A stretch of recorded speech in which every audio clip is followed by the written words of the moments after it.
la vida. Ana Francis, buenas tardes. ¿Cómo estás, Julio? Es el baile del más allá. Este es el baile del más allá. Pero hay que mover el hombro, Julio, hay que echar el hombro. El hombro, Exacto. el hombro. Horacio, buenas tardes, Horacio Franco. Hola, pues ya vamos a masallar, el nuevo verbo que inventó Ana Francis, masallar. Claro. No, masayasear. Masayasear. Es como de jazz, también es como yaceando también. Uno en el jazz, así que es masayasear. Y los masallistas. Fernando Rivera Calderón.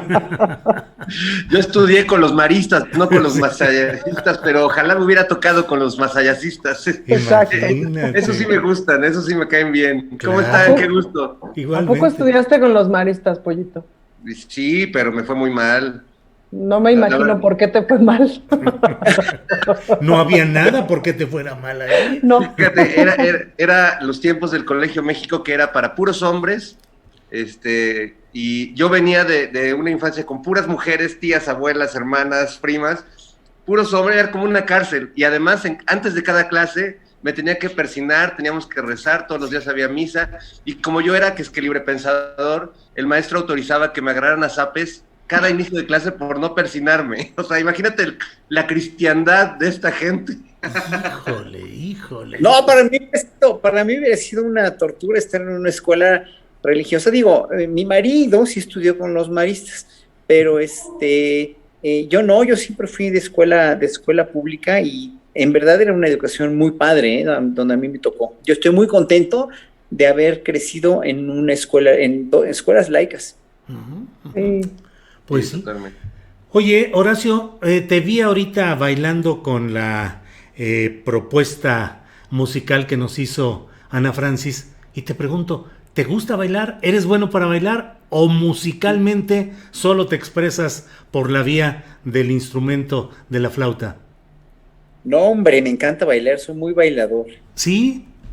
Sobre todo cumbia, salsa, todo lo que sea música más movida, más tropicalona, más de ritmo cha chaca cha chaca. Ese ritmo cha chaca cha chaca, cha, chaca, cha, se llama dáctilo. Es un ritmo que los griegos decían se llamaba dáctilo porque se marcaba con los dedos, una larga y dos breves. Y ese ritmo ha estado presente en todas las músicas, en la historia de la música, hasta en las danzas como la alemanda, por ejemplo, en la gabota, en la bourrée, que son danzas barrocas, tiene este pie rítmico y se bailaban de una manera, no igual que, pero eran danzas sabrosas. Entonces, obviamente, yo que soy flautista y que toco mucha música barroca, estoy muy involucrado con la música de danza del Renacimiento y del Barroco. Y pese a que mucha gente cree que son danzas muy acartonadas, no, eran danzas bastante sensuales también. De hecho, una de las danzas más importantes de la historia de la música europea, que es la chacona, viene precisamente, es ya casi seguro que viene del mestizaje que hubo aquí, y era una danza que estaba prohibida por la Inquisición, que se bailaba en un pueblo llamado Chacona, cerca de Tampico, y se la llevaron a Europa. Así que cuando oigan la chacona de Bach, que es famosísima, la chacona de Vitali, todas esas tienen su origen aquí en México, y es muy poco conocido eso. ¿Qué tal? Ana Francis, ¿tú eres buena para bailar? Fíjate que muchos años fui la reina de la pista del tecno. A mí se me dio más lo tecno, porque era yo bastante fresona. Y entonces, Órale. como que sí, era yo refresa, y entonces la onda de la música popular, de la salsa, la cumbia, etcétera, me daba repelús, ¿no? Porque tenía yo mi clase social. Y entonces, y luego ya entré al teatro y valió gorro todo, y aprendí un montón de cosas, me desarmaron todita, y le entré ya a la cumbia, a la salsa, etcétera. Pero soy mejor para el tecno, fíjate, aunque te he de confesar que una vez en un congreso en Suecia, en Estocolmo, de repente entré por equivocación a un salón. En una de las actividades estaban dando clases de salsa, porque de pronto los congresos feministas, los congresos LGBTI tienen estos espacios de convivencia, así, ¿no? Y entonces estaba una sueca enseñando a bailar salsa a la gente. Sí le dije, no, manita, dame chance, porque está todo mal aquí, ¿no? Entonces, con permiso, y acabamos echando el Ricky Martin ahí, todo el activismo LGBTI nórdico, y nos la pasamos francamente bien y resulté ser bastante buena bailarina. Entonces, si me pones a bailar salsa con gente sueca, lo hago muy bien. Agarra ventaja. Agarro harta ventaja, ¿no? Pero soy malona, la verdad es que soy malona. O sea, gracias al teatro y al escenario, mira, te doy el 1, 2, 3, pero soy malona. Aunque bailar, me gustaba mucho lo tecno. Gracias. Fernando Rivera Calderón, ¿tú eres bueno para bailar? No soy bueno, pero me encanta. ¿Sí? Como para muchas otras cosas en la vida, no tengo talento, pero tengo mucha voluntad y muchas ganas de divertirme. Me sorprende que Ana mencione a Ricky Martin cuando todos sabemos que ella pertenece a la escuela chayanista, a la iglesia chayanista. De hecho, sí. Pero sí, fíjate que me gusta mucho bailar. No lo hago muy bien, pero sí pongo mucho entusiasmo y me gusta mucho. Y retomando un poco lo que decía Horacio, creo que hay un tema bien interesante con los ritmos y los ritmos que vienen de África y que luego se volvieron afroantillanos y que llegaron a México, porque como dice Froilán López Narváez, la rumba es cultura, el ritmo es cultura, pero además el ritmo también es insurrección, también es rebeldía. No por nada, muchos de estos ritmos y de estos bailes que tienen que ver con este sonido sincopado del que hablaba Horacio, han sido prohibidos. En México se prohibió el jarabe, por ejemplo, un obispo por ahí hace ya algunos siglos, y se han prohibido muchas danzas porque el baile implica alegría de vivir, pero también implica asociación, también implica sensualidad, erotismo, pero también es como una resistencia, ¿no? Del cuerpo, del ritmo del alma contra los trancazos, contra la esclavitud, y lo hemos visto en muchas épocas de la historia.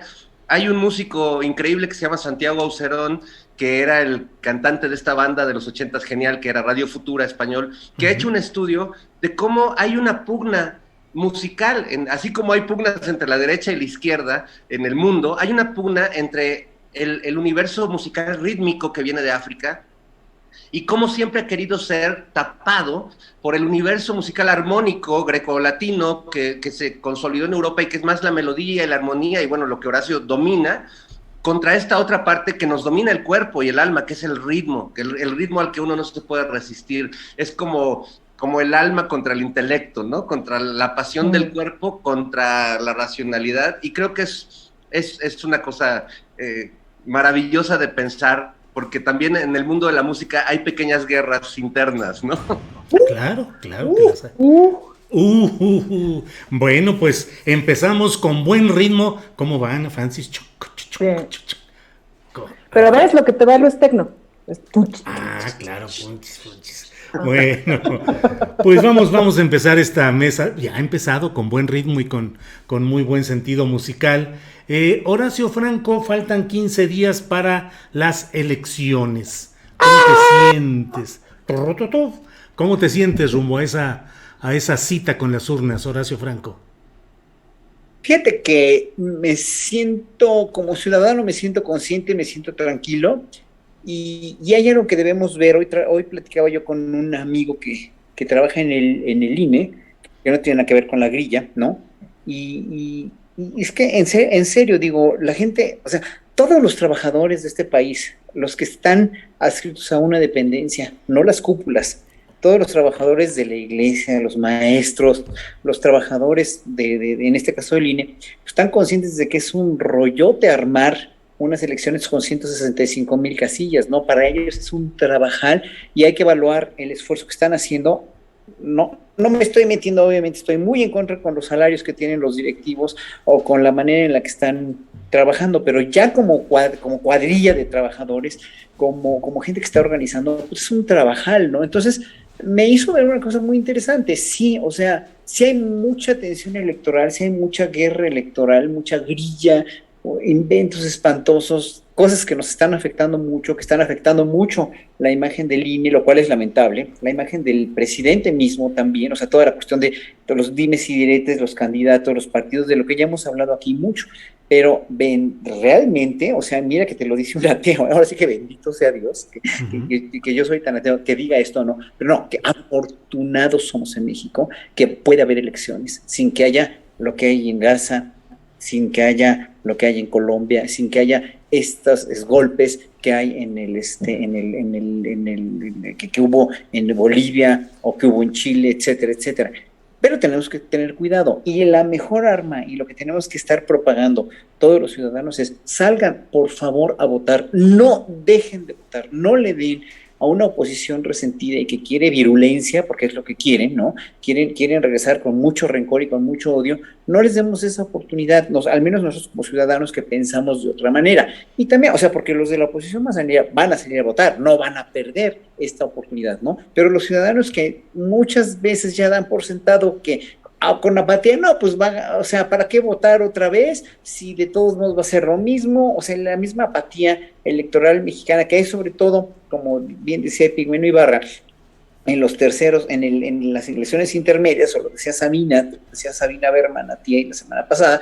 Obviamente tenemos todos que abatir esa apatía y salir a votar de veras con todo lo que somos, ¿no? Hasta los que son de la oposición, pero eso sí van a salir. Los que no nos debemos de confiar somos nosotros, que estamos obviamente viendo y contemplando este cambio de régimen, este cambio de timón como una salida posible a todas las porquerías que te platicaba hace ratito el autor de este libro, ¿no? Y como todas las exposiciones de la mañanera todos los días, todas estas aberraciones que nos han dejado los gobiernos anteriores. Gracias, Horacio. Ana Francis, ya estás en la víspera de asomarte a las turbulentas aguas de la política concreta. ¿Cómo te sientes? Ahorita voy al Oxxo. No es cierto. Pues claro, conforme van pasando los días, me va dando susto y me va dando emoción. Una de las cosas de las que me he dado cuenta es que hay muchísima gente bien enojada, que no necesariamente está buscando quién se la hizo, sino quién se la paga, pues, ¿no? Y tiene toda la razón de estar enojada la gente, pues, ¿no? Entonces, pues, digamos que me estoy mentalizando y estoy entrenando mi cabeza, mi cuerpo, mi espíritu para tratar de tomar eso con filosofía, para tratar de tomar los golpes con filosofía, porque no son para mí, son para una historia, para un pasado, para una circunstancia, para una desigualdad, para muchas cosas muy difíciles. Es decir, la política le ha fallado al mundo y la política le ha fallado muchísimo a México, sin duda, pues, ¿no? Pero una de las cosas que me impulsa es justamente colaborar a empezarle a cambiar la cara a la política, o colaborar a seguirle cambiando la cara a la política. En mi vida de activista me he topado con mucha gente que está metida en la función pública, en la cual he confiado, con la cual he podido trabajar, etcétera. Muchísimos y muchísimas funcionarias de cultura de la Ciudad de México con quienes he tenido mucho trabajo, desde instancias como lo que fue el Instituto de las Mujeres, ahora la Secretaría de la Mujer, a nivel local y a nivel federal durante un montón de años. Es decir, sí he visto a buenos y buenas funcionarios públicos, hasta a pie, policías de la esquina, en la ventanilla de la alcaldía, etcétera, etcétera. Y lo mismo me pasa con legisladores y legisladoras. Entonces, la gran pregunta es ¿cómo le colaboramos para que esa masa se ensanche, pues, ¿no? Para que la masa de la función pública cada vez esté más conectada con los ciudadanos y cada vez esté más puenteada y más comunicada con los ciudadanos. Y eso me interesa mucho, pues justamente la tendida de puentes. Supongo que como hija de ingeniero heredé el talento para tender puentes, y ese es el trabajo que como activista he hecho mucho, pues, ¿no? ¿Cómo hacemos para que este grupo de la sociedad civil tienda este puente con determinado funcionaria para que podamos hacer cosas y avanzar y etcétera, pues, ¿no? Claro. Entonces, sé que ese es uno de mis talentos, y pues para allá voy para allá. Mi querido Julio, ya voy para allá con todo, ya le trabajé, ya fui a terapia, seguiré yendo a terapia, ¿no? Voy con mucha emoción, voy con muchas ganas. A mí me encantaría que dentro de 20 años las criaturas que están ahora, las criaturas que estén criaturas dentro de 20 años, piensen que la política también es un buen lugar para trabajar, también es un buen lugar para ser, para asumirse, para identitarse. Ahorita que estoy en la inventada de los verbos. Entonces, pues sí, pues ahí voy. Me parece que vienen 2 semanas rudas, como decía yo la semana pasada, es decir, ¿no? Sí. Celebro muchísimo que tengamos una elección tan grande, porque no sé si se acuerdan que estábamos llenos de eleccioncitas, y eso era una hueva espantosa, pues, ¿no? Entonces sí, qué bueno que haya 2 periodos electorales en el sexenio, por amor de Dios, porque es demasiado dinero y demasiada ocupación mental que haya más. Sí. Preocupada por la autoridad electoral, sin duda, confiada en la gente, confiada en que la gente va a cuidar las elecciones, cualesquiera que sean los resultados. Gracias, Ana Francis. Fernando Rivera Calderón, en esta semana hubo declaraciones del consejero presidente del Instituto Nacional Electoral, Lorenzo Córdoba, advirtiendo que podrían darse las causales para anular la elección, y lo ubicó en el fraseo diciendo que había una especie de intemperancia o desbordamiento declarativo desde la máxima tribuna del país. ¿Qué te parece esa posibilidad que esboza el propio consejero presidente del INE de que las elecciones próximas pudieran ser anuladas? Hijo, pues me parece terrible, porque es de alguna manera una amenaza, un intento de coercionar, no solo a la presidencia, sino a la sociedad. Yo creo que el candidato Lorenzo Córdoba...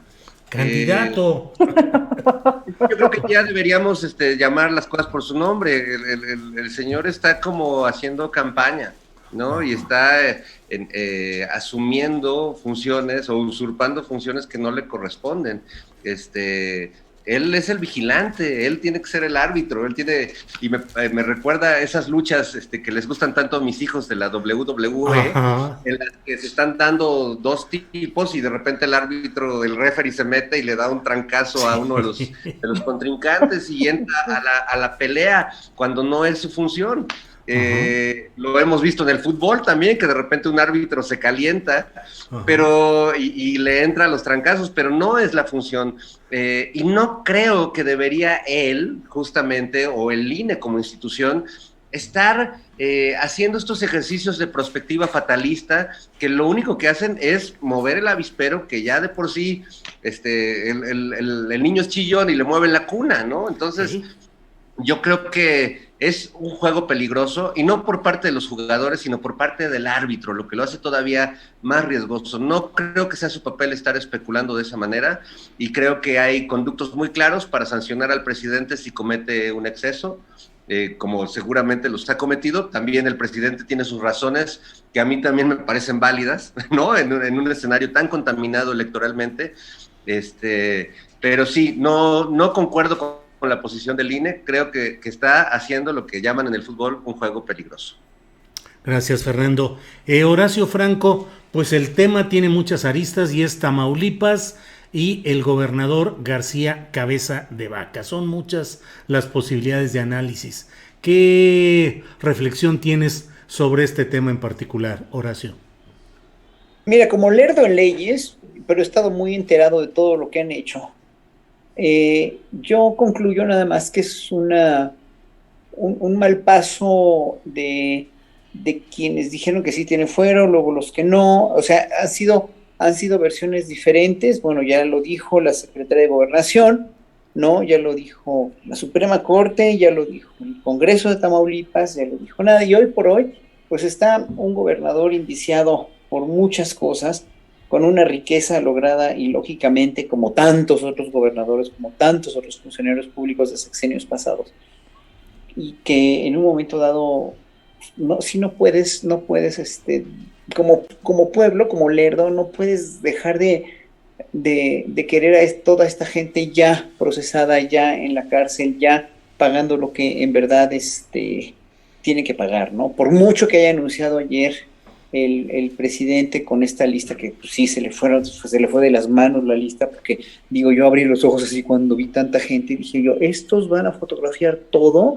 y van a estropear la investigación, porque una investigación así del FBI pues es muy secreta, ¿no? Obviamente el presidente lo hace por tener transparencia. O sea, nadie le achaca al presidente en ese sentido que tal vez hasta pecó de ingenuo, no sé, ¿no? Yo creo que no. Yo creo que finalmente enseñó la lista, pero dijo, ay, párenle ahí, porque hay gente que tal vez no convenga ahorita que se sepa, ¿no? Incluso como te dijo ayer Anabel, de este candidato de, no me acuerdo de dónde era, que está indiciado también, ¿no? Que está de Huetamo, buscado, Michoacán. ¿no? De Huetamo, Michoacán, ¿cierto? Bueno, ¿cierto? casi nada. Bueno, entonces, obviamente, mira, es que en todos los partidos, hoy lo que sacaron, que espero que no, o sea, espero que lo aclare el candidato de Alfonso Durazo, de Sonora. El candidato de Sonora, lo que sacó Loret de Mola fue, ¿no? En Latinos, sí. no alcanzo a ver bien de todas estas casas que tiene, ojalá que aclaren todo eso, ojalá que todo eso salga a la luz.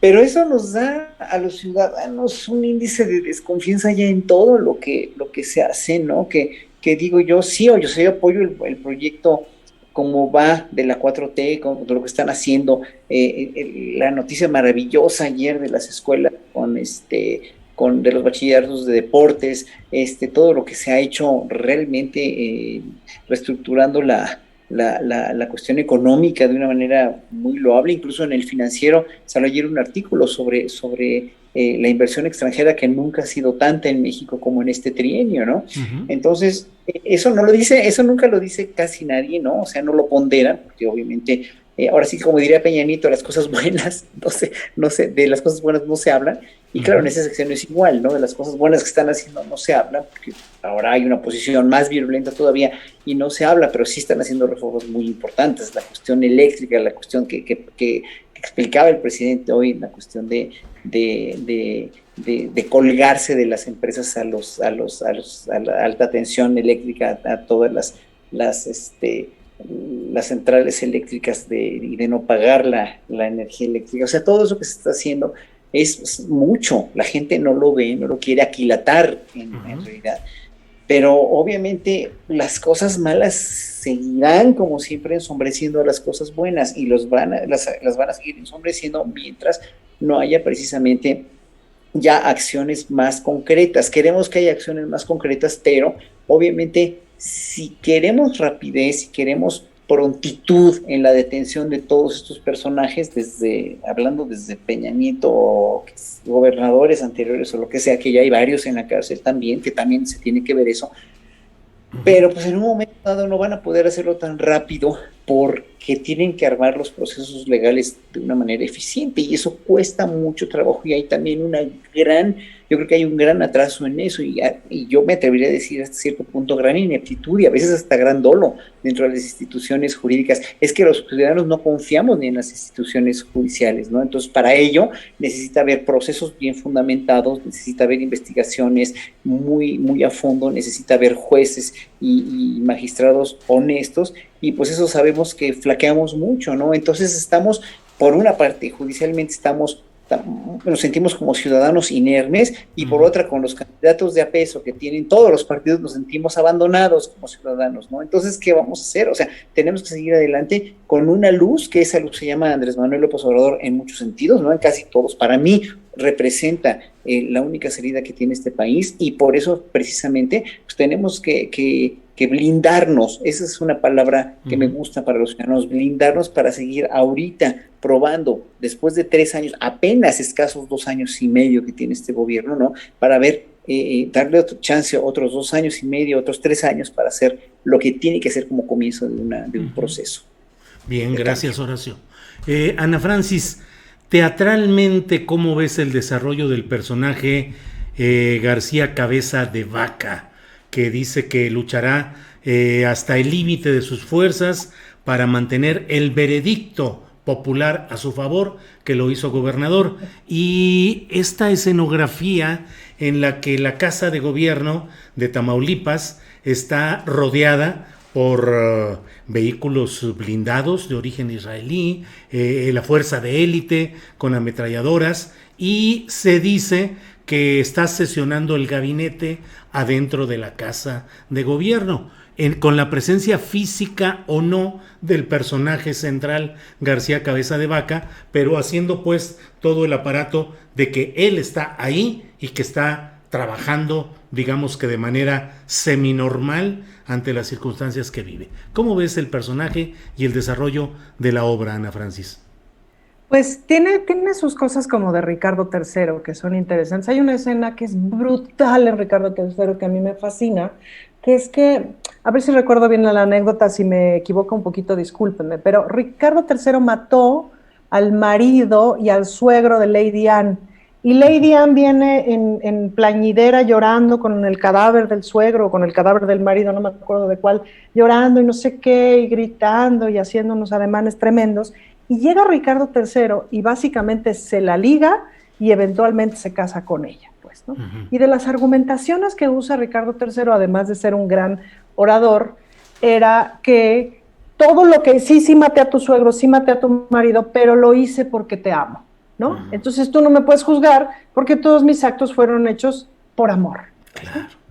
Y entonces una dice, ay, ojón, que son estas cosas padrísimas que hace Shakespeare, ¿no? Que tiene mucho esta estructura y este truco de hacer que el personaje que acaba de hacer una cosa espantosa, luego te da la vuelta porque dice, ay, es que lo hice por amor y riájale, se la acabas comprando y lo acabas queriendo, pues, ¿no? Entonces, bueno, Cabeza de Vaca está haciendo lo que está haciendo en pos de la democracia y en pos de la libertad y en pos de la voluntad del pueblo, tanto como Ricardo III amaba a Lady Anne, que luego acaba asesinando de manera brutal como a mucha gente, pues, ¿no? Entonces, me parece que por ahí va el personaje, que es absolutamente indefendible. Y luego me parecería muy importante, no sé si se acuerdan que cuando íbamos a la primaria, que yo también estudié en escuela pública, y comprabas en la papelería las monografías, y te decían, tráete el mapa de ríos y tráete el mapa de montañas, ¿no? Tú te traías tus mapas y luego hacías sus calcas para poner ríos y montañas juntos. Yo creo que ahora deberían de vender en las papelerías, bueno, pensando que sigamos consultando en las papelerías y las monografías y no en una computadora, pero deberían de vender en las papelerías cómo es el mapa, por ejemplo, de la heroína, cómo es el mapa de la cocaína, cómo es el mapa de la marihuana, cómo es el mapa de la trata de mujeres, cómo es el mapa de la trata de personas, no necesariamente para el comercio sexual, cómo es el mapa donde tienen oficinas la CIA y el gobierno norteamericano, cómo es el mapa de los determinados intereses económicos, cómo es el mapa de los feminicidios, etcétera, pues, ¿no? Y a partir de eso ir comprendiendo las distintas formas en las que se desarrolla políticamente un Estado. Y entonces tenemos a Tamaulipas, que es básicamente lo que más le coge cercas a la frontera sur, para llegar a la frontera norte, ¿no? Y hemos sabido, porque lo hemos sabido a través de los periódicos y a través de las noticias y a través de los años, que Tamaulipas es un estado reconvulso, reinvadido por el narco, reinvadido por el crimen organizado y por los distintos negocios. Yo creo que de los mapas que acabo de mencionar, probablemente Tamaulipas esté muy ocupado por todos esos mapas, pues, ¿no? ¿Y eso qué significa? Es decir, ahora sí que no quiero hablar mal de Tamaulipas, lo que quiero es que comprendamos que detrás de cada uno de esos negocios criminales hay un montón de dinero. Hay un montón de dinero, tanto como para pagar tanquetas del tamaño de las que están afuera de la casa del gobernador. Si un gobernador se tiene que defender con esas tanquetas, pues ¿qué le hacemos? Me parece que el chiste se cuenta solo, y la siguiente parte del chiste es el resto de gobernadores defendiéndole, pues, ¿no? La bola de personajes que lo defienden. Ese es un otro mapa de a quién le están tocando el bolsillo, a quién le van a tocar sus cuentas de banco, pues, ¿no? Esa es una máxima, follow the money. Si yo tuviera que hacer un análisis de personaje, bueno, ¿cuáles son los intereses económicos implicados, ¿no? En todo el negocio que se hace en Tamaulipas, que no tiene nada que ver con lo legal, sino que tiene que ver con lo ilegal. Y ahí está la respuesta, ¿no? Ahí está. Gracias, Ana Francis. Fernando Rivera Calderón, ¿cómo gobernar y cómo salir adelante en todas estas regiones del país donde el poderío del crimen organizado obliga materialmente a buena parte de la estructura institucional a que obedezca sus instrucciones, a que proteja sus intereses, en un entreveramiento de lo institucional, gubernamental y lo netamente abierta o explícitamente criminal. En concreto, Fernando Rivera, tenemos narcoestados, narcorregiones donde realmente no hay mucho que hacer más que establecer la gobernabilidad a partir de la convivencia y el entendimiento con los cárteles. Híjole, tu pregunta creo que atraviesa el tema más trascendente de la situación político-social en México. Tiene que ver también con este mapa del que hablaba Ana Francis y que nos permitiría ver que más allá de pugnas entre partidos políticos o entre personajes candidatos, en realidad lo que está en juego es mucho más que eso, son zonas de una gran potencia económica, pero una economía ilegal. Baste ver en Guerrero el Triángulo de la Amapola, todo esto, que no es nuevo, que se ha venido construyendo desde hace varios sexenios, donde ha habido una laxitud de las autoridades, una complicidad ya expresa para crear estos narcoestados. Yo recuerdo en el sexenio de Felipe Calderón, en alguna oportunidad que tuvimos de varios periodistas de estar con él en un desayuno, donde supongo que se estaba curando la cruda. Esa iba a ser mi primera pregunta, Pollito. ¿Estaba pedo, estaba crudo? ¿Cómo estaba? ¿Se sirvió una polla o qué? Ya, pues perdón. Es muy raro porque la manera en la que el presidente se dirigía a nosotros era, mira acá, yo lo que creo, entonces todos éramos mira acá, ¿no? Que supongo que era camarada, ¿no? Sí, no, seguramente. Supongo que se refería a los camaradas. Pero Ajá. yo le pregunté por qué él estaba muy ocupado en su fobia con López Obrador. Era presidente, pero ya tenía una fobia impresionante contra él y contra Marcelo Ebrard, a quienes veía como amenazas, y decía que la ciudad se le iba a inundar a Ebrard y que le iba a llegar el agua hasta el cuello. Y yo le dije, bueno, el agua hasta el cuello la traes tú con tu guerra contra el narco. ¿Cómo crees que... O sea, que el argumento de que los niños no se droguen y que las drogas no lleguen a tus hijos es...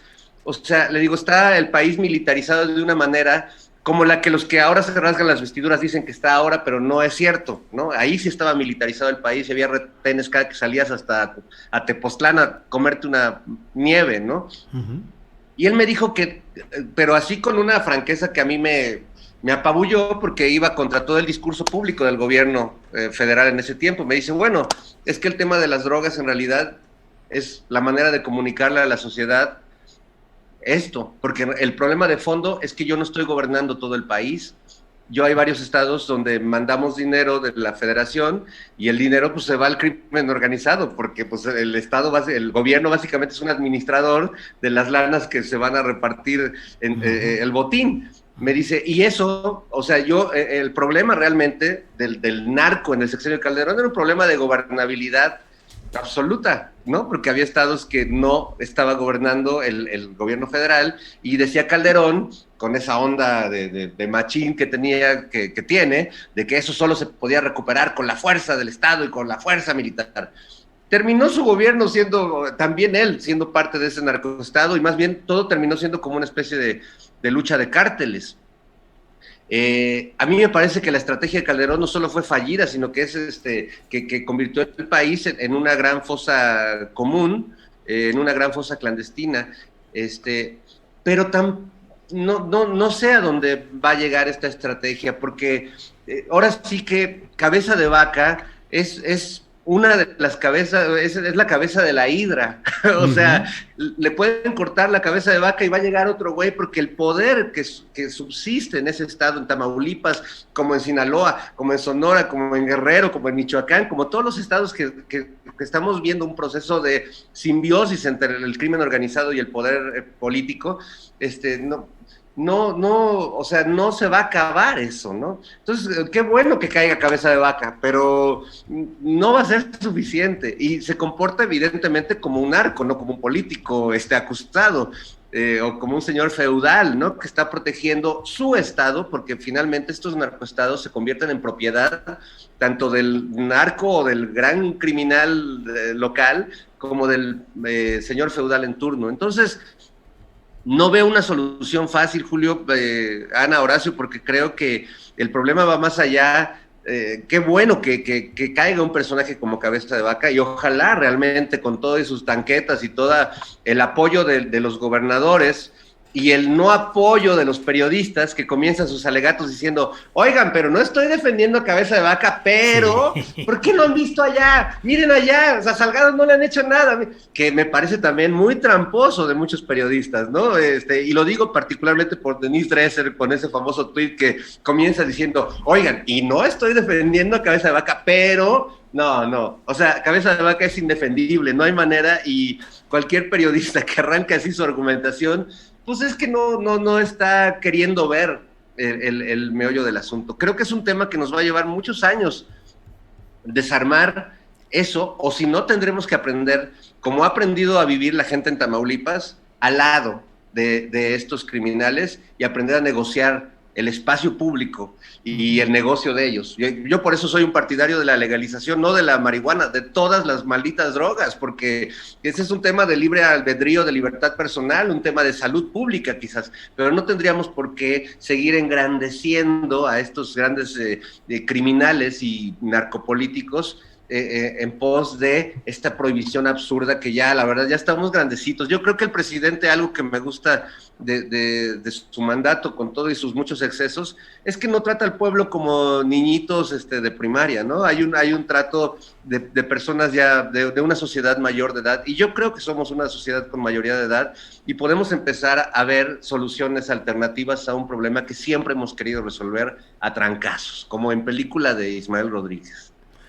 Bien, Fernando, gracias. Horacio Franco, debo señalar que estoy siempre atento a tus tweets, a tus mensajes en las redes sociales, y veo que estás muy atento a lo que se publica por parte de todos quienes convergemos en esa nueva arena pública.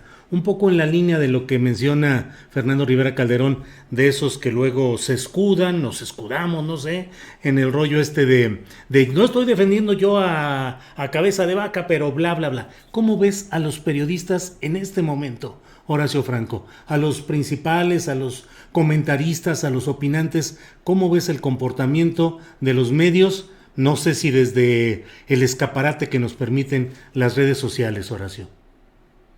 Yo como soy seguidor tuyo, soy seguidor de Rubén, soy seguidor de Ernesto Ledesma, soy seguidor de hasta de los muy chavos, de Manuel Pedrero, de Meme Yamel, de Vicente Serrano, o sea, veo lo que puedo de todos y saco conclusiones de lo que puedo, ¿no? Uh-huh. Y aparte, obviamente tengo un criterio ciudadano como hace tantos años soy de izquierda, porque como saben, viví en un país muy, muy democrático cuando era chavo, ¿no? Ahí estudié. Entonces, en ese sentido, tengo muy bien claro lo que quiero yo para mi país, lo que no quiero para mi país. Y yo me di cuenta que la dictadura perfecta que vivíamos en los años 70 y 80, mucho antes de que Vargas Llosa la proclamara en 1991, pues yo ya tenía esa conclusión desde que llegué de estudiar de Holanda, porque dijo, es que México es una dictadura perfecta, en verdad, ¿no? Y digo, no eximo a Holanda de todos los crímenes de guerra que hizo cuando era potencia conquistadora, pero a mí me tocó una época donde había mucha democracia, entonces esa democracia la quise transliterar a México desde hace mucho, la quise tratar de vivir en México y era imposible, porque era en verdad era una dictadura, o sea, lo mismo pasa con el INE ahorita, con la misma persona a la cabeza del INE tantos años, lo mismo pasó en México con el mismo partido por tantos años, lo mismo pasa, hombre, en Nicaragua, vean cómo está ahorita Nicaragua con Daniel Ortega, ¿no? O sea, por tantos años una persona en el mismo puesto, hasta con los directores de orquesta pasa, si un director de orquesta se queda más de 5 o 6 años,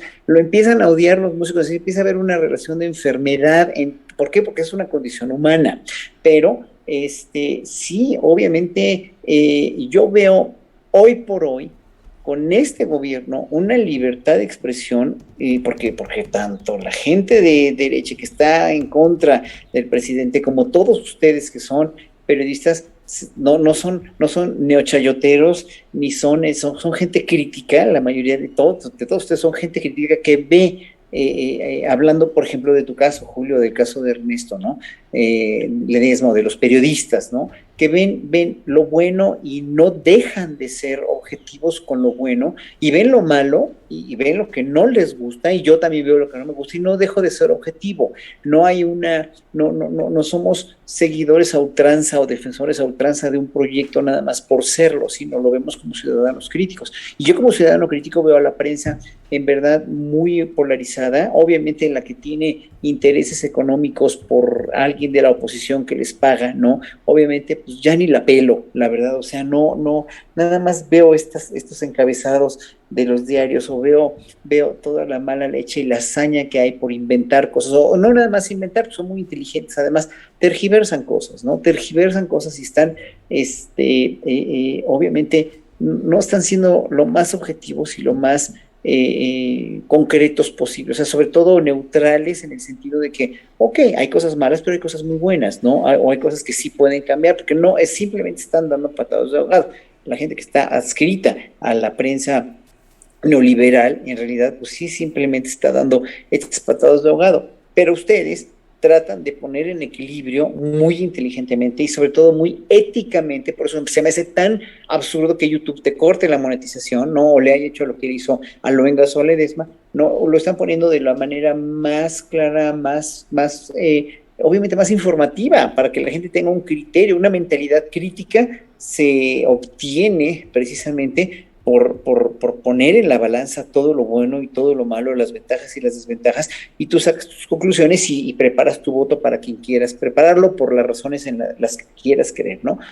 Pero parece que estos no quieren ver eso, ¿no? Entonces, hoy por hoy me encuentro, por ejemplo, incluso con los partidos políticos, puras denostaciones y nada de propuestas, ¿no? El INE, un árbitro que, como bien dijo Fernando, pues ya no es árbitro, ya es un elector, ya es un candidato más, ¿no? El INE mismo, y en ese sentido todo está muy descompuesto, pero los únicos, y vuelvo otra vez a lo que dije primero, los únicos que podemos salvar o liberarnos de todos estos males somos los ciudadanos saliendo a votar, punto.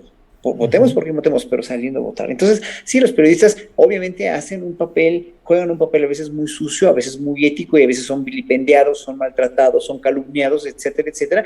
Digo, nunca te vas a salvar tú ni nosotros mismos. Ahorita veo algunos comentarios que somos unos chairos asquerosos, etcétera, etcétera. Pues es que no, o sea, simplemente somos ciudadanos, somos artistas, tenemos sensibilidad queremos y amamos un país que queremos que cambie. ¿Por qué? Porque si ven las mañaneras, si ven todo lo que hicieron, el desastre que hicieron, que no son noticias falsas, que son cosas ciertas, porque las hemos visto durante años, pues dejaron este país total y absolutamente saqueado, robado y vendido. Entonces, bueno, ¿qué más quieren? O sea, ¿quieren tener un país así? Pues órale, pues voten por quien tengan que votar y ya, ¿no? Pero obviamente, pues estamos inermes también porque Morena tiene candidatos impresentables, ¿no? Que no queremos saber de ellos, pero pues que ahí están, ¿no? Entonces, bueno, pongamos todas nuestras esperanzas en Ana Francis Moore, que... No todas, Horacio, espérate. Bueno, muchas. ¿no? Por ejemplo, yo decía como de senadoras, como por ejemplo Susana Harp, ¿no? Mi gran amiga Susana Harp. Y yo le dije, ¿estás segura? ¿Qué vas a hacer ahí? Bueno, ha hecho un trabajo tan padre, en verdad, tan padre por la cultura, que dices, bueno, qué buena presidencia de la Cámara de Senadores tenemos en cultura por Susana, y son muchas cosas que valen mucho la pena. Muy calladita, muy discreta, pero hay muchos buenos legisladores en Morena, y no dudo que haya buenos legisladores en otros partidos, siempre y cuando no sean movidos por intereses mezquinos, nada más. Y lo único que quiere la oposición ahorita y la prensa es tirar a López Obrador. Gracias, Horacio. Ana Francis, tomo un poco de lo que ha comentado Horacio y te pregunto, Jesús Rodríguez, senadora en funciones, suplente pero en funciones, Marisol Gacé, candidata a diputada federal, tú candidata a diputada local en la Ciudad de México, ¿llegan las reinas chulas al poder por un lado y por otro qué llega? ¿La crítica, una visión distinta, una corriente de izquierda? ¿Qué es lo que llega en estos momentos? ¿Qué es lo que llega así al poder? Bueno, lo primero que tienes que entender, Julio, es que las reinas chulas siempre hemos estado en el poder. No, obvio no. Bien. Bravo. ¿Qué llega? Bueno, la verdad es que son tres voces re distintas y siempre han sido voces bien distintas. De lo que llega de Jesús Rodríguez, que yo rescato muchísimo, bueno, Jesús es de las personas más inteligentes sobre el planeta Tierra. cualquiera que haya estado cerca de ella en algún periodo continuo lo podrá descubrir. Es sabia, es inteligente, es mordaz, es brutal. Jesús ha logrado colocar, por supuesto que ha colaborado un montón en el asunto de la despenalización de la marihuana y tal, y sobre todo con esta perspectiva de que las personas beneficiadas de esta despenalización, además de que quien consume, sean las que la siembran, porque hay ojón, pues, ¿no? Son explotadas y no reciben ni un quinto de un negocio millonario. Eso por un lado, y esa perspectiva me parece crucial. Y por otro lado, ha estado neceando como ella sola, porque Jesús es necia, terca y tenaz, como pocas personas en el mundo, por el asunto del maltrato a los animales, ¿no? Y por el asunto de dejar el consumo animal atrás. Y la verdad es que no creo que pasen muchas cosas, es decir, porque me parece que todavía la discusión está verde y todavía como sociedad estamos lejos de mirar la urgencia de lo que proponen, pero han logrado poner el tema en la agenda y en la discusión pública. Y luego, por otro lado, también le ha cambiado de pronto el tema a la comunicación y a lo que puede o no puede hacer un senador o una senadora, pues, ¿no? Hace sus videos en donde hay unos que te mueres de la risa, pues, ¿no? Tú no sabes si está haciendo un video comunicando su trabajo o está haciendo un sketch político, o está haciendo ambas cosas, ¿no? Entonces, en ese sentido, gracias Jesús por haber allanado el camino de poder entrar con otro sentido del humor al trabajo público y al trabajo político, porque no creo que valga la pena dejarlo atrás, al contrario, el humor es una gran puerta de entrada al entendimiento y es una otra posición de vida que pone por delante el placer y que pone por delante la alegría de vivir, pues, ¿no? Y ojalá que se pueda hacer política con alegría de vivir y con placer por delante. Y en el otro sentido, bueno, pues Marisol, a saber qué va a hacer, ya luego le preguntarás, Julio. Y yo por mi parte, pues he sido y soy una enamorada y activistísima de la Ciudad de México y traigo conmigo mi sentido del humor y traigo conmigo mi crítica política y mi sátira. ¿Qué he pensado con ese asunto de, bueno, si vas a estar chambeando ahí, pues ahora cómo te ubicas en la crítica o no, o si se puede combinar o no? Y te digo que no lo sé, es decir, me parece que es un camino por descubrir. Creo que crítica y sátira no hay que dejar de hacerla, sin duda, sobre todo para dormir en paz, porque sí pretendo seguir durmiendo en paz. Me queda claro que ahora mi trabajo es, pues, responderle a la ciudadanía, ¿no? O sea, mi trabajo será responderle a la ciudadanía, y en ese sentido, pues ahí hay una gran responsabilidad. Es decir, una de las cosas que de pronto desde el activismo hemos criticado mucho de quien se pasa a la función pública es, tienes que entender que ya no eres sociedad civil, ahora eres función pública, y en ese sentido tienes poder y tienes poder de hacer cosas, pues, ¿no? Entonces, ahí le pienso que debe de estar el compromiso, pero yo me quedo, por ejemplo, me quedo como ejemplo con una cosa que hizo Tatiana Cloutier casi al principio del sexenio, cuando salió todo el asunto de la Guardia Nacional y todo, y que ella como senadora salió al pleno decir, a ver, esto no es en lo que quedamos, que nos explique el presidente por qué este asunto es militarización, no es militarización, se aumenta el ejército, no se aumenta el ejército, qué onda con la Guardia Nacional, ¿no? Y que fue de las pocas que cuestionaron luego, pues, ¿no? Sí, yo me ubico más ahí, sobre todo, porque en la oposición no hay oposición, es decir, en la oposición hay un montón de delincuencia y alguna que otra luz en el camino. El otro día me eché el debate para delegados de la Benito Juárez, ¿no? De los, ¿cuántos son? 8, 9, pero ya luego ya le perdí la pista a tanto partido chiquito. De los 8 o 9 que son, 3 saben hablar. Y eso es terrible, pues, ¿no? Claro. Lo cual quiere decir que los otros 6 son pagados para algo, ¿me explico? Para golpear, para hacer bola, para desviar una lanita, qué sé yo, pero no tienen idea de lo que están diciendo. Y no me refiero a que no sepan hablar, a que no sepan ser buenos oradores, me refiero a que no tienen idea de lo que están diciendo, pues, ¿no? Y eso es grave. Entonces esa no es oposición. Me parece que hay que hacer contrapesos y que hay que hacer oposición desde dentro, sí. Y bueno, pues soy lesbiana, soy feminista, soy crítica política, soy la que soy. No me imagino siendo condescendiente absoluta con el poder estando desde ahí dentro, no me lo imagino. Pero pues pregúntamelo en 6 meses y con gusto te contesto. Híjole, bueno, Ana Francis, gracias Ana Francis. Fernando Rivera Calderón, en la primera hora de este programa entrevisté al periodista Jesús Lemus sobre un libro que está dando a conocer que se llama Jaque a Peña Nieto.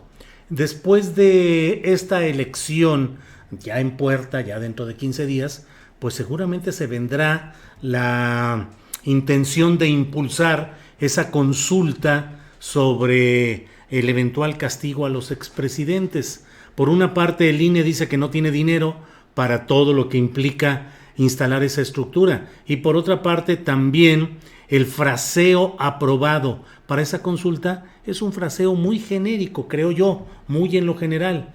¿Qué piensas de pues la virtual impunidad, si es que así lo crees, de la mayoría de los integrantes del equipo de Peña Nieto y del propio Peña Nieto? ¿Y qué opinas de cómo podría impulsarse o no tiene sentido acaso esa hipotética consulta sobre expresidentes?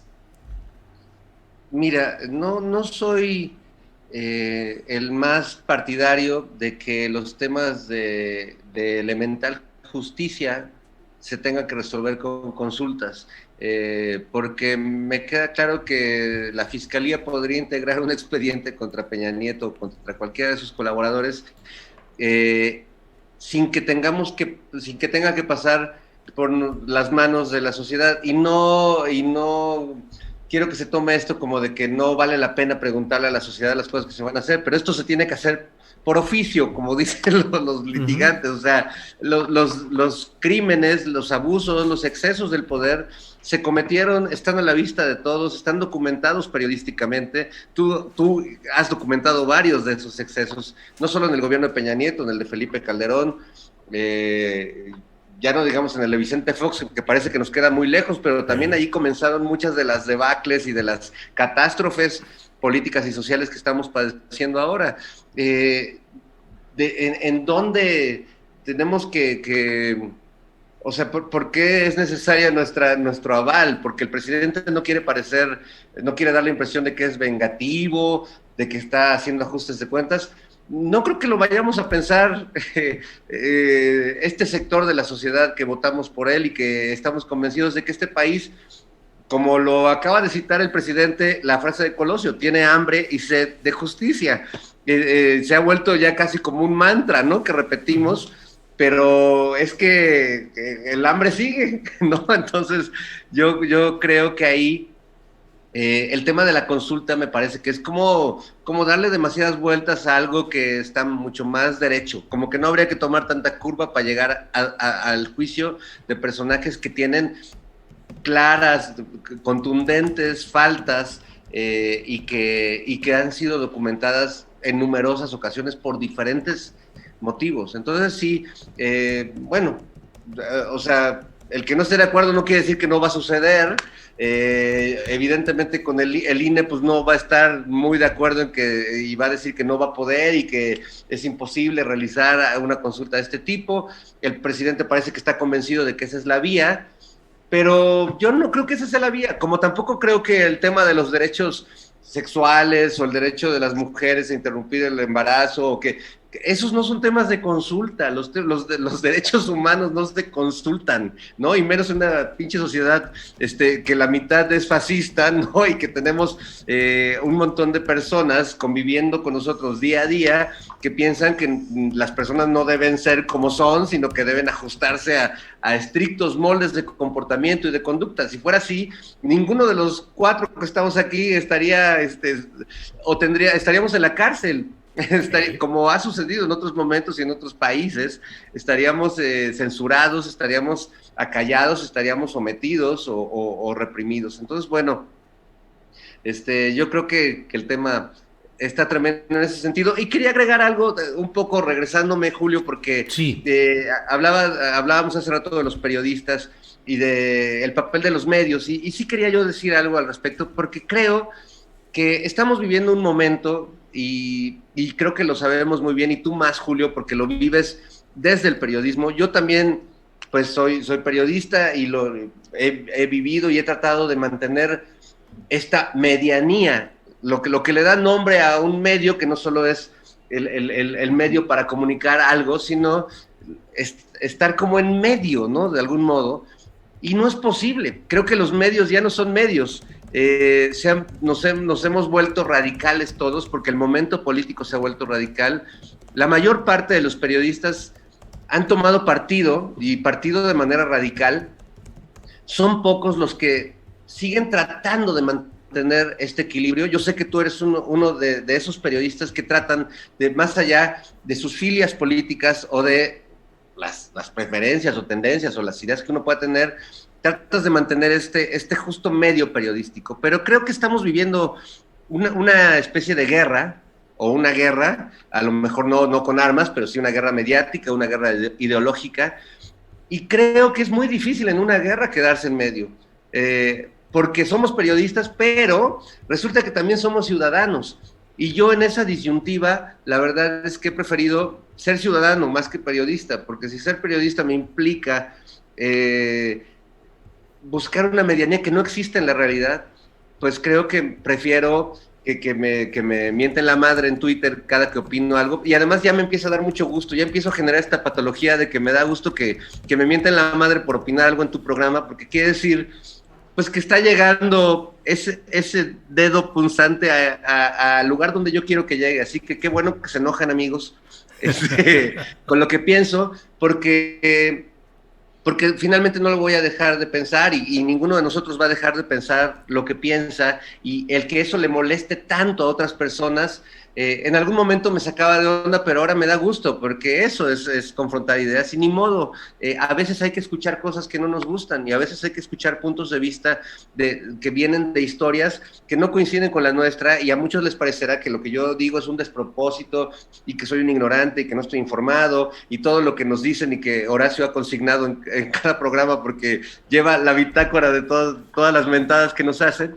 pero creo que es interesante, porque quiere decir que estas voces que tenemos, que no pululan en los medios mainstream, pues sí están incidiendo de alguna manera en la opinión pública, y eso me da mucho gusto. Bien, Fernando, muchas gracias. Son las 2 de la tarde con 59 minutos. Ya vamos a empezar, Julio, ¿por pues, qué? ¿Le seguimos pues otra hora o que ustedes nomás digan? Ya estamos en la parte final de este programa, y les pido, como en otras ocasiones, ya que estamos en esta víspera electoral, si algo les ha llamado especialmente la atención, algo sobre lo cual quieran hacer alguna reflexión en esta parte final. Horacio Franco, de una semana acá, ¿qué has visto en términos de información económica, política, social, electoral, delictiva, que te haya impactado especialmente en estos días? Pues estos días he estado muy ocupado viendo lo de Israel. Realmente me tiene escandalizado, me tiene muy triste, además, porque yo tengo muy buenos amigos israelíes, gente de música, pues, ¿no? Gente con la que conviví mucho, fui mucho a Israel, en una época me dieron un premio en Israel, pero obviamente, pues, es que, ¿sabes qué?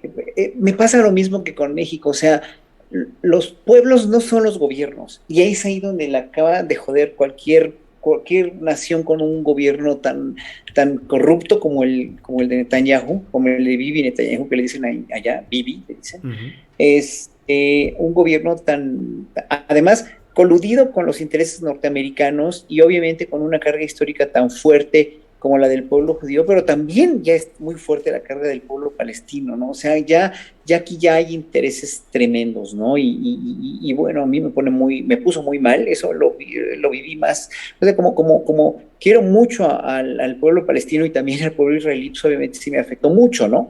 Y en otro sentido, pues lo de las elecciones, obviamente, pues todos, esta candidata por favor, la de Sonora, ¿no? La que estabas hablando con Bernardo Barranco la otra vez, sobre que su propuesta de campaña es ponerle chichis y ponerle implantes a todas las mujeres, o sea, cirugías estéticas y todo, ¿no? Porque sin chichis no hay paraíso. Cosas que un candidato propone, o cosas que no tienen propuesta los candidatos, o que asesinan a candidatos, que es indecible, que es ya verdaderamente el colmo de los colmos, ¿no?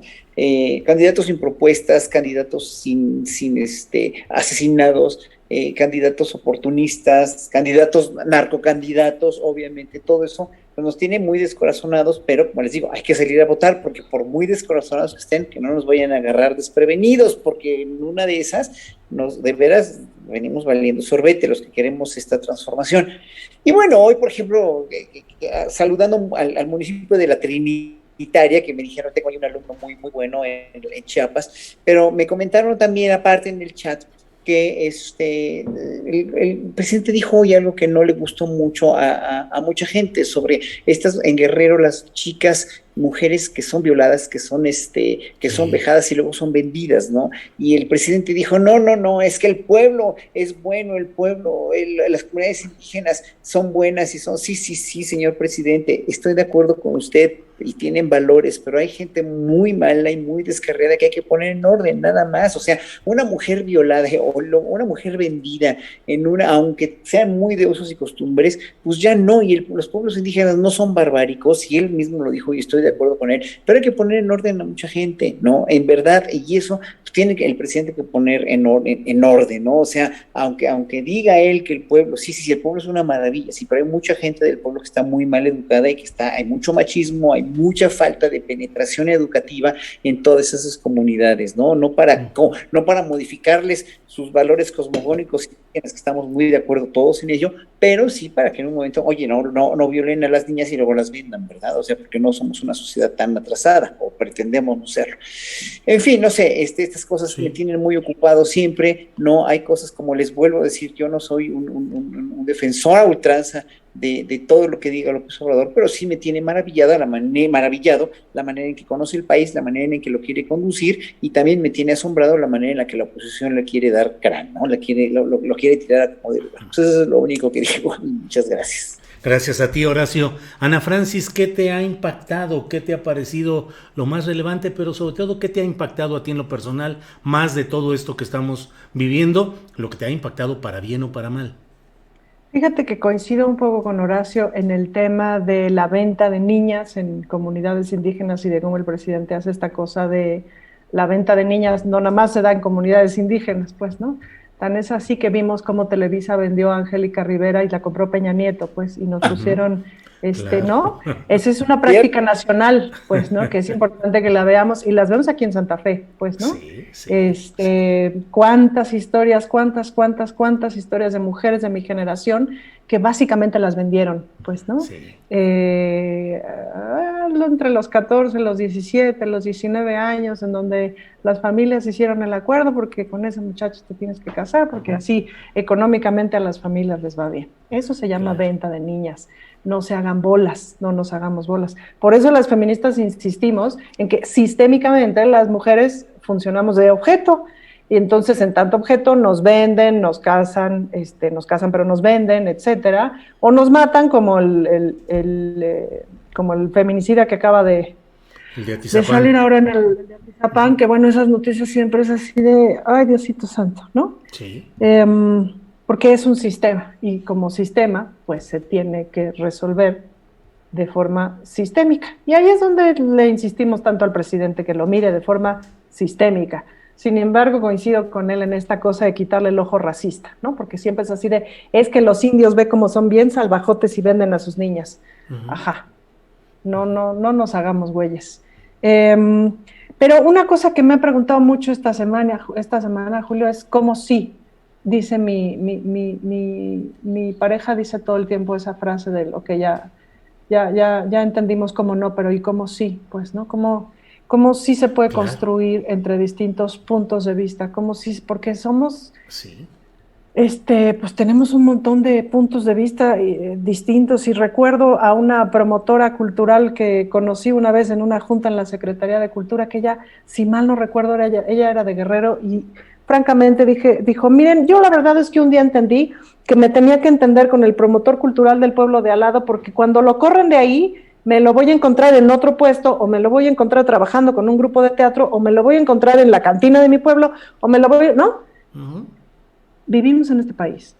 ¿Cómo le hacemos para ir desmembrando el crimen de nuestras costumbres familiares, ¿no? Cuando toda una familia está dedicada al crimen para llevar la vida cotidiana, ¿qué hacemos? ¿Los metemos a la cárcel, les echamos alcohol en spray y les prendemos un cerillo?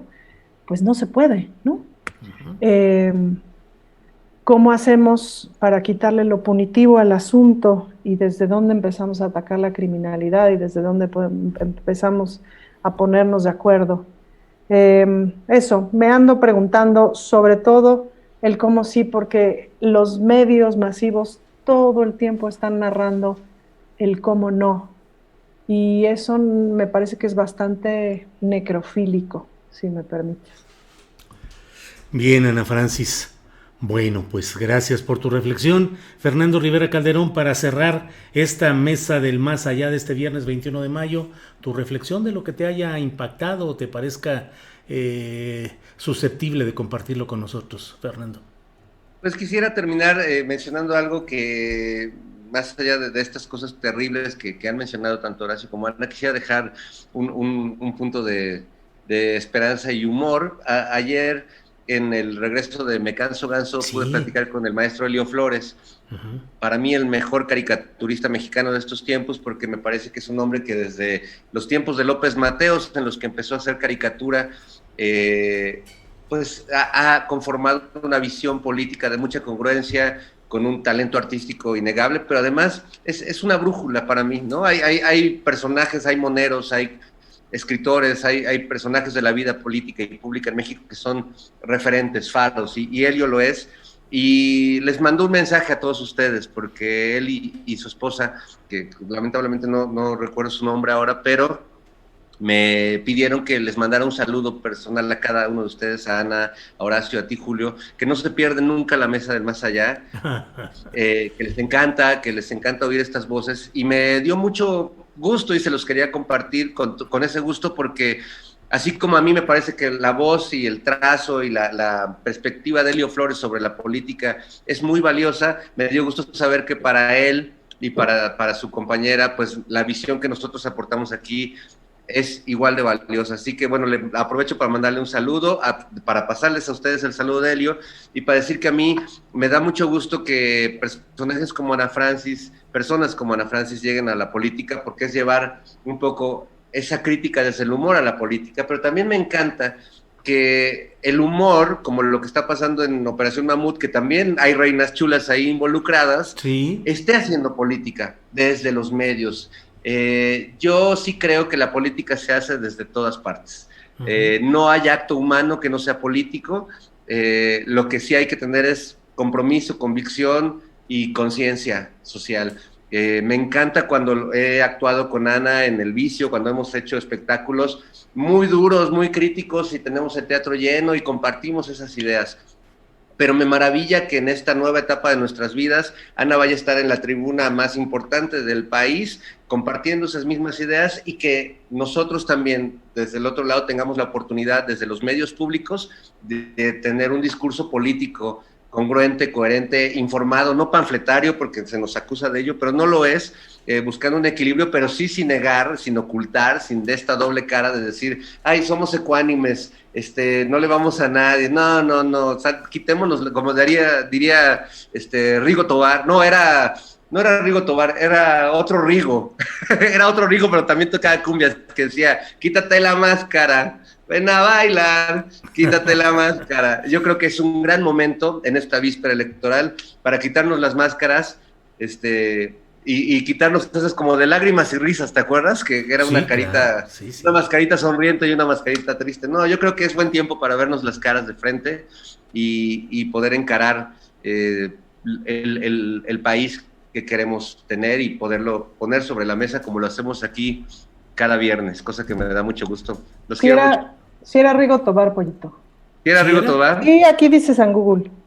Bueno, sí, pues ahí no hay vuelta de hoja. Exacto. Bueno, pues son las 3 de la tarde con... ¿Perdón? Tienen a Francis un montón de fans aquí que están de veras propuestas maravillosas y que te van, o sea, están echándote muchas porras. Yo también, lo único que sí es que, ¿vas a seguir en la mesa del más allá o no? Pues mira, de aquí a septiembre, sin broncas, y Julio nos sigue invitando, ya en septiembre ya luego vemos. Bien, pues así quedemos, quedemos. Ya veremos, porque bueno, ya se complicará la tarea legislativa luego. Más que nada porque va a tener que chambear allá, pero, ¿no? Sí, seguimos pues adelante. Yo por eso Yo por eso no me fui de plurinominal, que ya sí les conté que me hicieron la invitación, pero pues no quise, ¿no? Sí. Pero yo no quería dejar la mesa del más allá. Yo por eso me quedo aquí. Ándale, pues, ándale. ¿Cómo ves? Bueno, pues muchas gracias a los tres. Gracias y buenas tardes, Horacio Franco. Buenas tardes a todos. Gracias, Ana Francis.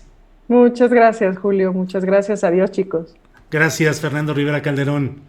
Gracias, queridos. Oigan, y por cierto, Horacio está de invitado en Operación Mamut este domingo. Órale, Va a órale, poder pues. ser bueno. Muy Ya bien. luego nos vamos juntando todos ahí. ¿Te va a tocar tu flautita, Horacio? Voy a Me va tocar a flauta en bici, a ver si se con la bici con el mamut ahí, a ver si Exacto. hacemos algo, güey. No sé. Bien, pues muchas gracias. También Perdón. dice a todos que vamos a hacer una camarilla ahí en la Cámara de Diputados ciclista. Ah, sí. Muy bien, muy bien, Muy bien. muy bien. Pues Sí. muchas cosas por hacer. Bien, Bueno. pues muchas gracias. Gracias y seguimos en contacto. Nos vemos, eso espero, el próximo viernes.